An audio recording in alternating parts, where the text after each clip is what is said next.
ராணிப்பேட்டை மாவட்டம் வாலாஜாபேட்டையில் அரசு கலைக்கல்லூரியில் கௌரவ விரிவுரையாளர்கள் போராட்டத்தில் ஈடுபட்டனர். வாலாஜாபேட்டையில் உள்ள அறிஞர் அண்ணா அரசு மகளிர் கலைக்கல்லூரியில் பணி நிரந்தரம் உள்ளிட்ட கோரிக்கைகளை வலியுறுத்தி கௌரவ விரிவுரையாளர்கள் வாயில் முழக்க போராட்டத்தில் ஈடுபட்டனர். நடைபெற்று வரும் சட்டமன்ற கூட்டத்தொடரிலேயே இது தொடர்பான அறிவிப்பை வெளியிட வேண்டுமென வலியுறுத்தினர். கௌரவ விரிவுரையாளர்களின் கோரிக்கைகளுக்கு செவிசாய்க்காமல் ஸ்டாலின் அரசு ஆழ்ந்த உறக்கத்தில் உள்ளதாக குற்றம் சாட்டுகின்றனர். ராமநாதபுரம் மாவட்டம் திருவாடானை அருகே பள்ளி மாணவர்கள் அடிப்படை வசதியின்றி பயின்று வருவதாக பொதுமக்கள் குற்றம் சாட்டியுள்ளனர். ஓரிக்கோட்டை அரசு உதவி பெறும் நடுநிலைப் பள்ளியில் நூலகம், மின்சாரம், குடிநீர் உள்ளிட்ட போதிய அடிப்படை வசதிகள் இல்லாமல் மாணவர்கள் சிரமத்திற்கு உள்ளாகி வருவதாக கூறப்படுகிறது. இதுகுறித்து அதிகாரிகளிடம் முறையிட்டும் நடவடிக்கை எடுக்காததால் மாணவர்களுக்கு அடிப்படை வசதிகள் செய்து தரக் கோரி மாவட்ட ஆட்சியரிடம் பொதுமக்கள் கோரிக்கை மனு அளித்தனர். சிவகங்கை மாவட்டம் தேவக்கோட்டை அருகே சாலை வசதி கோரி மாவட்ட ஆட்சியரிடம் கிராம மக்கள் மனு அளித்தனர். கண்டதேவி ஊராட்சி முள்ளிகுண்டு கிராமத்தில் சாலைகள் மிகவும் சேதமடைந்த நிலையில் உள்ளதால் பள்ளி கல்லூரி செல்லும் மாணவர்கள் மற்றும் பொதுமக்கள் கடும் சிரமத்திற்கு உள்ளாகி வருகின்றனர். சாலை அமைத்து தர கோரியும் வாடகை கட்டிடத்தில் இயங்கி வரும் நியாய விலை கடைக்கு புதிய கட்டடம் கட்டித்தர கோரியும் மாவட்ட ஆட்சியரிடம் கிராம மக்கள் கோரிக்கை மனு அளித்தனர்.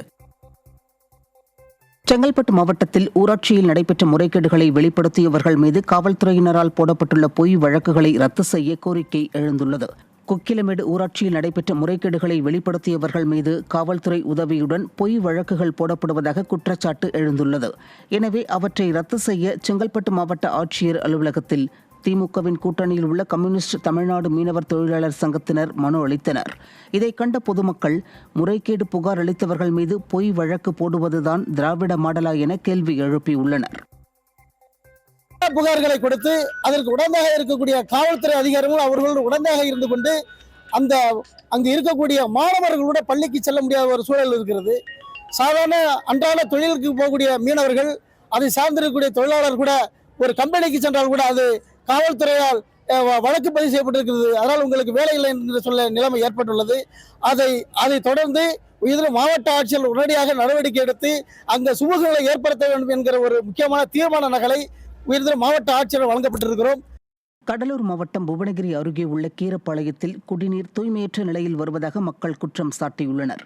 கடந்த ஒரு வார காலமாக குடிநீர் கருமை நிறத்தில் கலங்கலாக வருவதால் அதை பயன்படுத்த இயலாத நிலை உள்ளதாக அப்பகுதியினர் தெரிவித்தனர்.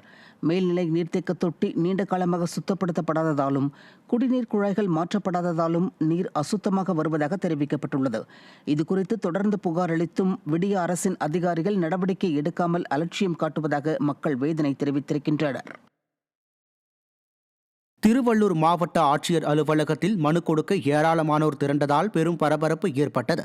மாவட்ட ஆட்சியர் அலுவலகத்தில் நடைபெற்ற மக்கள் குறைதீர் கூட்டத்தில் மனு அளிக்க ஏராளமானோர் திரண்டதால் கூட்ட நெரிசல் ஏற்பட்டது.